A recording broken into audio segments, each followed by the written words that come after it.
Welcome back to the Dolor Factor. We were talking about a few films, and Regina mentioned The Notebook, a classic. It's a very old film, but what's happening there is very true. And then the other recent film? I'm Still Alice. Yes. Yeah. Now, you were talking about a particular scene. Yeah, there was a scene in there where she was struggling, talking to her husband, and her husband was just kind of like brushing off something that she was saying, and she just became so upset because it was her mind, and I can't handle all of these changes that are happening, and I'm losing everything. I mean, she just bawled out. I just cried because I could just feel her emotion. It must be very hurtful for people in that situation. Oh, yeah. Because they're remembering sometimes, and then they're not remembering, and then when they remember that they haven't remembered something, it's devastating. It must be horrible for them and the people who love them to see that there's nothing they could do but just support them when they're having those episodes. Yeah, I think it's harder when we don't know what's happening. So someone that doesn't have a diagnosis of it and that's happening, you tend to just shrink further and further into yourself, and you don't want to let anybody else know because you don't know how to handle it yourself. And so if someone says anything to you about it, you might be in denial of it and you don't want to hear it because you're scared, extremely scared. It's really scary to just be here one moment and then know where you're at, and then in a flash, just all of a sudden don't know anybody around. It's like dealing with a child in a way, a child in an adult's body and an adult's mind. It's something else, but the statistics speak for themselves. Can you go through some of them for us? Yeah, there is currently about 47.5 million people that live with dementia right now. And that's going to increase. They estimate a 7.7 million, implying that every 4 seconds someone develops dementia. So I don't know how they get the figures, but it's scary. Well, just think, they get the figures on people that have the diagnosis. Now, just imagine that's not happening with people who aren't getting diagnoses. So, yeah, it's scary. It's happening in most lower, the increase they find there is going to be in lower income and middle income countries. So, and I think it's just because more of awareness, and so they're recording more of what's happening, where before they didn't have an awareness. Like the Caribbean, they have a low statistics, but that's because they're undiagnosed. Most of them are undiagnosed. So. Yes, and most of them we put them down as people are getting older. Yeah. And that's how people behave when they get older. Yeah. I'm sorry, but that's what I think a lot of us think. Yeah. When you're getting older, you're going to, you're going to not remember things. Yeah. But you're getting old, so there you go. Yeah, what is our value on older people just to shrug them off just because they're forgetful? If they're forgetful, make sure it's nothing serious. Not only that, I mean, they are a threat to themselves and others. Yeah. Because they could put something on the fire and leave it there. Exactly. There are other dangerous repercussions. There could be children around that they're supposed to take care of the children, and they forget the children are there. Yeah. It's very serious. Some more statistics, please. Okay, well, the caregivers usually are mostly women. So the women's are the ones that are suffering with a lot of caregiver fatigue. So there's about 56% of all caregivers are women. 39, I believe, are the men. And let's see, what else do we got here? I believe that's... Yeah, but I think the figures are large enough for us to have some concern. So my next question is, how do we approach someone who we think may be suffering with dementia, and how do we deal with it ourselves if we think we may be a victim? Well, sometimes if it's someone that you love and you you think there's something going on, of course, directly approach them and see how they respond. If they're not responding, the appropriate way, then you know that there's something going on, of course, but you can't approach them that way. And that's part of learning how to communicate with someone and trying to get them to care for themselves when they don't recognize in themselves there's something's going on. So most of the time, people will go to the doctor when there's something physically that they can tell that's going on. So if you try to find a way for that person to realize that they need to go to the doctor for something physical, Right. then they can go in and be seen for the other parts, the memory parts.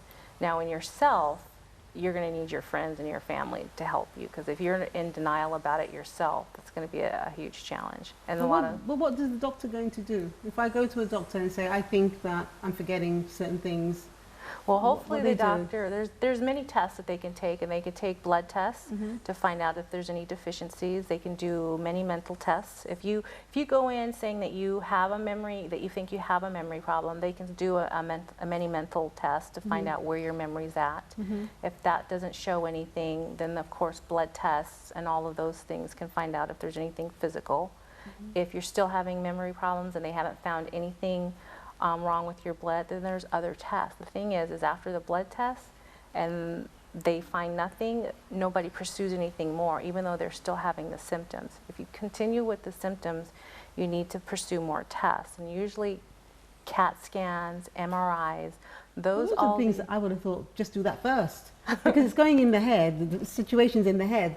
So I would have said, I want to go to the doctor, I want to have a scan, Those can be very costly for some people. So if they can find out through the normal things, if any, like blood tests or, blood tests are usually the easiest ones, and then you can find out a lot from those. So I would get all of those that would contribute to any or mimic any kind of memory problems at all, and get all of those. The CAT scans, MRIs, those all do take imaging of your brain, and they do determine if there's deposits and shrinkage. And so what you do want to do is get a second opinion if you're just immediately told that you have some sort of mental illness, because most of them do not need any brain imaging to get a diagnosis of schizophrenia or any of those diagnoses. But how can you tell what stage you're at? Because there are stages to the disease, right? So how would you know what stage you're at? By the behaviors. Okay, so the scan would immediately tell you the stage? The scan actually can just tell you how much the shrinkage that you're having. They can tell you if there's protein deposits that are that they can find. Well, actually, I think on autopsies is when they find out those ones. But they can actually see what's going on in the brain. There's like I can't exactly remember the type of the brain imaging. They can actually take a picture of your brain of what is happening in real time, and so they can monitor memory. They can monitor all kinds of things. There's different types of technology. But very quickly, what are the say the stages that someone would recognize that it's progressing? Are there some like steps that on this step 1 they're likely to be doing this, step 2 they're likely to be doing that? Is there a way that we can identify ourselves? Yes, they are. You can identify different stages that way. That's one of the things I do at training, is help people learn the different stages.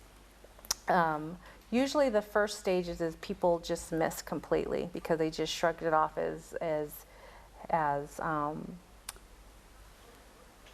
they overworked, or they're too busy, or they're getting older, So those kind of that's the first stage. Okay. Can we do the others quickly? Number 2.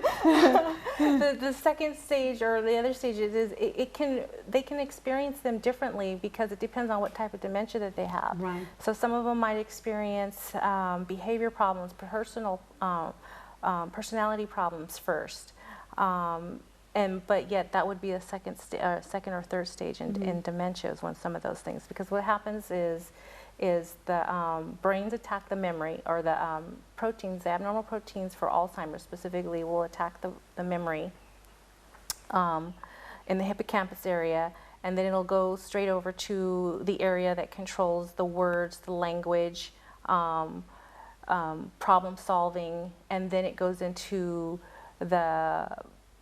where your mind makes sense of what you see, what you smell, and so that's where hallucinations come in too. And then it will affect the area of the brain where your memory where your oldest memories are, which is in the back of the brain. Right, okay. And I think what we're going to have to do is, because of time, if you want to learn more about that, and you should want to, then you can go online and then just put dementia or go YouTube. There are lots of videos there that will help you out on that. Very, very quickly, where can we find information about your event? It's called Angels of the West Indies, and you can go on www.angelsofthewestindies on Facebook, and I have posted there when I'm going to be doing the next section, or they can email me, angelsofthewest@outlook.com, and I can give them information that way. Well, Regina, thank you so much for coming. I just feel that there's just so much more that we can say and do, but you've given all the information out. So thank you so much for bringing it more to my attention. Thank you. Thank you for having me. You're more than welcome. And I hope that what we've said today has given you some reason for concern and that you do something with it. Until the next time, goodbye. God bless.